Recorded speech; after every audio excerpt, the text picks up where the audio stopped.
Please, everybody have a seat. Everybody have a seat. Have a seat. So, what's been going on while I've been gone?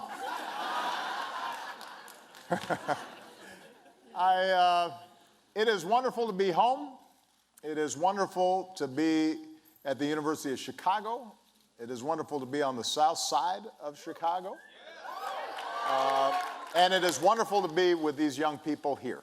And what I want to do is just maybe speak very briefly at the top about why we're here.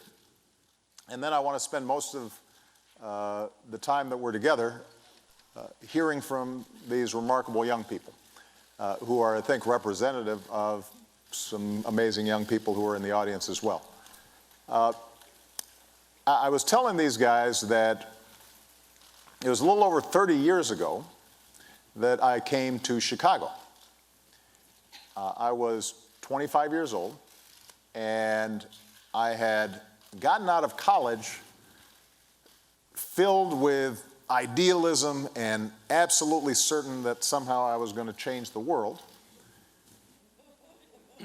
But I had no idea how or where or what I was going to be doing. And so I worked first to pay off some student loans. And then I went to work at the City Colleges of New York on their Harlem campus with some student organizing. And then there were a group of churches out in the South Side who had come together to try to deal with the steel plants that had closed in the area and the economic devastation that had been taking place, but also the racial tensions and turnover that was happening in these communities. And so they had formed an organization. They hired me as what was called a community organizer. And I did not really know what that meant or how to do it. But I accepted the job. And for the next 3 years, I lived right here in Hyde Park, but I worked further south in communities like Roseland and Auburn Gresham and Oakdale Gardens and West Pullman. Working class neighborhoods, many of which had changed rapidly from white to black in the late 60s, 70s, and full of wonderful people who were proud of their communities, proud of the steps they had taken to try to move into the middle class, but were also worried about their futures because in some cases their kids weren't doing as well as they had. In some cases, these communities had been badly neglected for a very long time. The distribution of city services were unequal. Schools were underfunded. There was a lack of opportunity. And for 3 years, I tried to do something about it.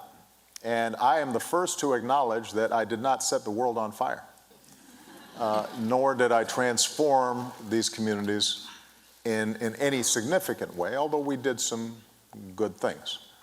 But it did change me.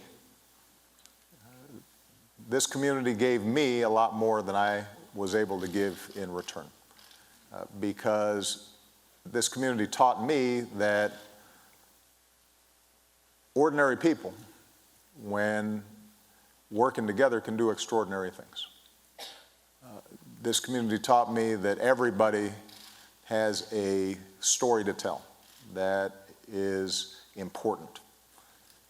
This experience taught me that beneath the surface differences of people, that there were common hopes and common dreams and common aspirations, common values that stitched us together as Americans.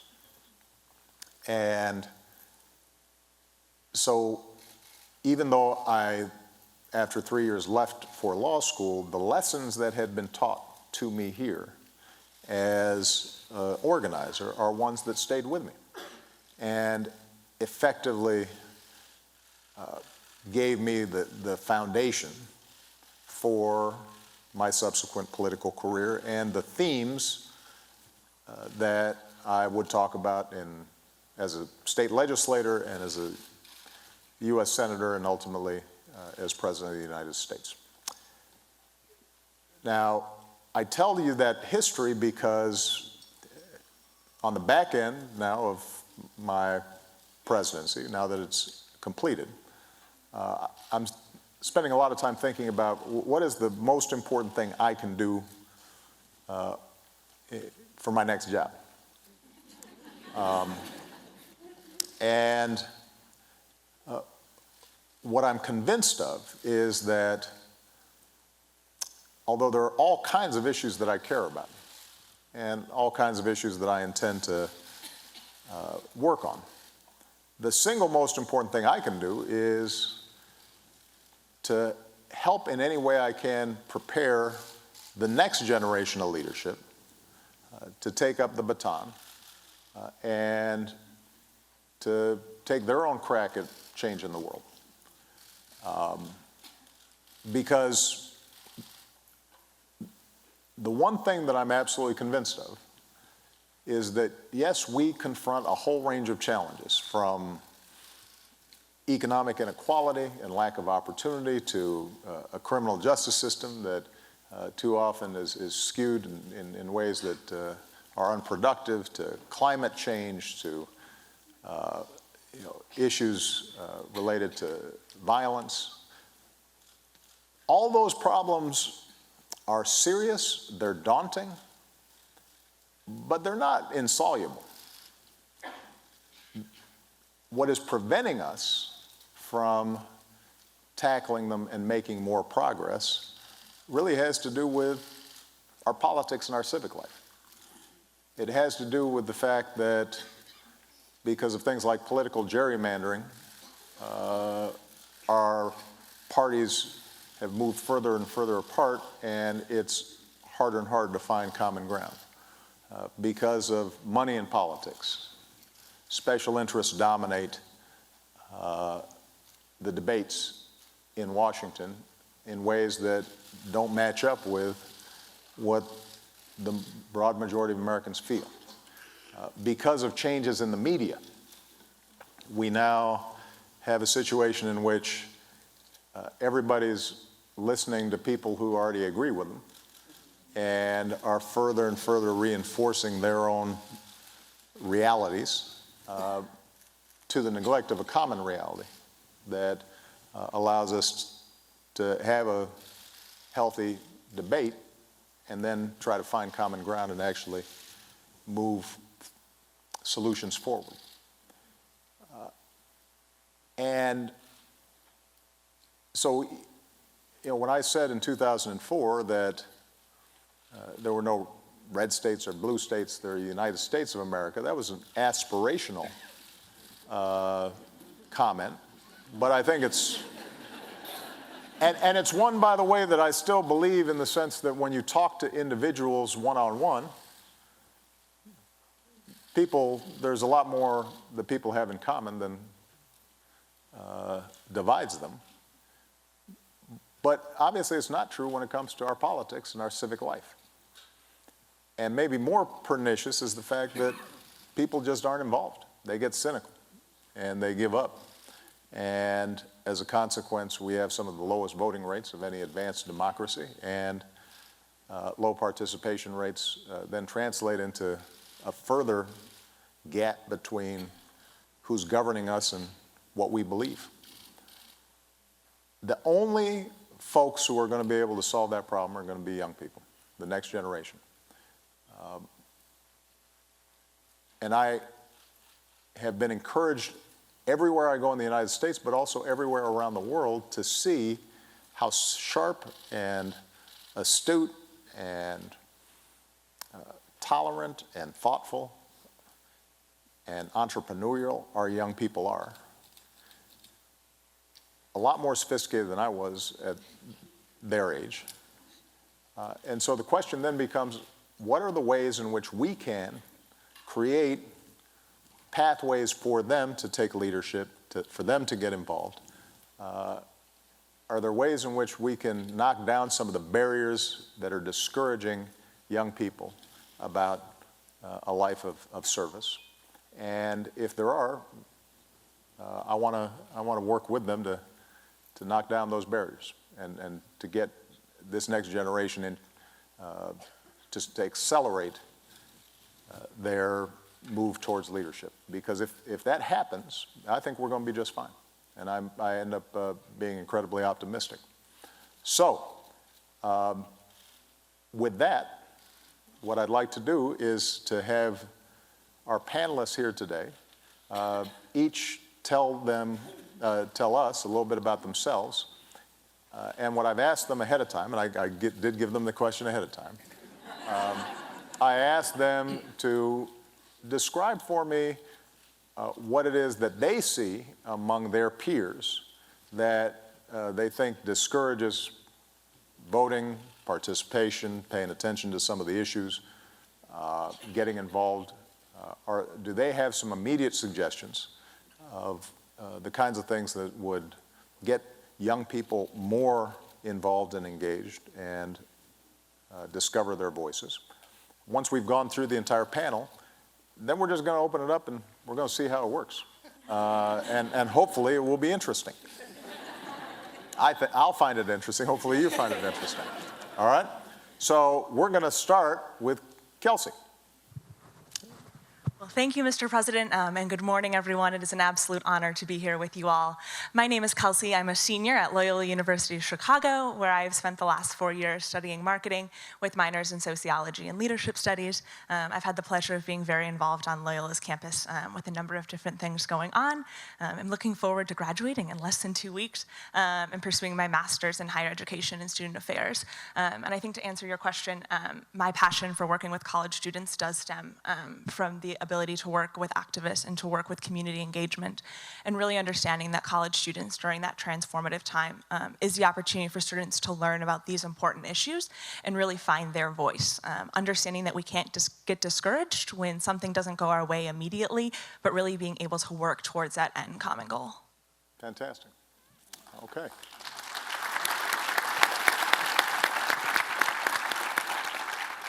Good morning, everyone. My name is Ramel. I grew up in Milwaukee, Wisconsin. I am a U.S. Army veteran. I major in sociology with a minor in legal studies at Roosevelt University. Yeah. I work currently I'm a research assistant at Roosevelt University, focusing on community-based collaborative research projects. We've worked on projects ranging from landlord-tenant issues to youth leadership programs, and currently we're working on a project about the day labor market in Chicago, in the city of Chicago. It's a pleasure to be here, Mr. President. Fantastic. Thank you. Good morning. I'm Tiffany. I was raised on the south side of Chicago in a low-income household. I graduated valedictorian from Burnside Scholastic Academy and the top 10 from Kenwood Academy. Broncos in the house. I graduated #1 from Chicago State University with my bachelor's in chemistry, and graduated from Chicago State a second time with my doctorate in pharmacy. Thank you. I've currently been a community pharmacy manager on the south side of Chicago and for the past 3 years, and I'm also author of 10 Tactics to Tackle Studying. It's the guide to elementary school, high school, and undergraduate success. Okay.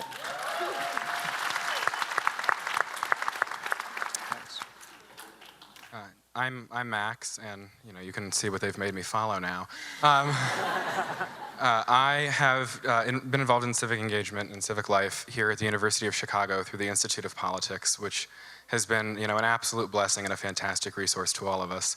The summer after my first year here, they gave stipends so that I think the number was 16 of us could go to Des Moines for the summer of 2015 to either work with certain press agencies or with campaigns. And I think that was a really eye-opening experience in terms of having to campaign directly and how far you can move the needle by moving one vote in the caucus. And I'll have more time on this later. I've also been involved on campus with student government and college Republicans. Fantastic.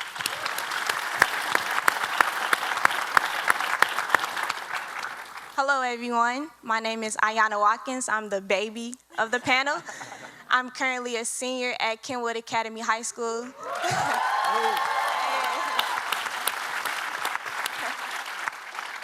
And throughout my high school career, I've been involved in numerous student-led organizations, multiple sport teams, etc. And outside of high school, I've been involved in a lot of community-based organizations to volunteer my time with the youth as well. And in the fall, I will be attending Paul Quinn College in Dallas, Texas, with multiple scholarships in my name. And I'm also an entrepreneur, I would say, with my own clothing line. Okay. All right. Peace and blessings, y'all. My name is Harish Patel, and I live on the northwest side of Chicago. I arrived as a proud immigrant around the age of 14 with my mom and my sister from Gujarat, India, and attended public schools and then went to University of Illinois, Chicago, both for my undergraduate studies and for my master's in urban planning and policy. After graduating, I did become an organizer with somebody in the audience that I want to point out, Rami Nashashibi, who's been a mentor of mine. That experience sort of led me to run for office, and most recently, now I work for New America Chicago, and I'm the deputy director here in Chicago, where we sort of do what we're doing today. We infuse new ideas, new voices in public policy conversation. So I'm really looking forward to this. Thank you. Fantastic. Excellent.